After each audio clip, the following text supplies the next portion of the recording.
पिछले हुकूमतों की तरह सिर्फ चीखना चिल्लाना रोना धोना है, तो बड़े अफसोस की बात है इनके लिए। जी नासिर भट्ट साहब को माइक दीजिए। नासिर भट्ट साहब, मेरा माइक आप खोल दें प्लीज। जी बोलिए, आप बोलिए। अब मुझे इजाजत है बात करने की। अभी कल हमें सेक्रेटरी सेनेट साहब ने बड़े रूल बताए उधर कि ऐसे बदतमीज लोग जब आए तो इनको आप या तो थोड़ा सा इजी छोड़ दें या आराम करें। आप ये देखें क्या कर रहे हैं। इनको कुछ चाहिए तो इनसे पूछें कि आप आराम से क्यों नहीं बैठते। आप चार बंदे, क्या चाहिए आपको बताएं। कुर्सी में बैठना है, किसने कुर्सी में बैठना है उसका नाम बताएं। आपको चाहिए क्या? ये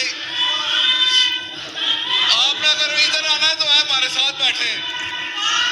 ये इनको कुछ नहीं चाहिए, इनको सिर्फ शोर चाहिए और आपने कुर्सी नहीं छोड़नी है। हम आपके साथ खड़े हैं। आ गए जिस काम पे हमारे तलाश चौधरी साहब। चोर ये है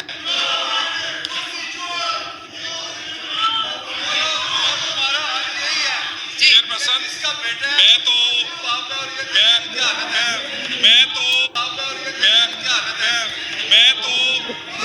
हाउस चलेगा आपने मुकर्ररा वक्त तक। जी बोलिए। मैं तो शुक्रिया अदा करना चाह रहा हूँ कि इनकी असलियत देख लेना। मैं तो शुक्रिया अदा करना चाह रहा हूँ अपोजिशन लीडर का और पीटीआई का कि जिनको नून लीग के डिप्टी चेयरमैन से इतनी मोहब्बत है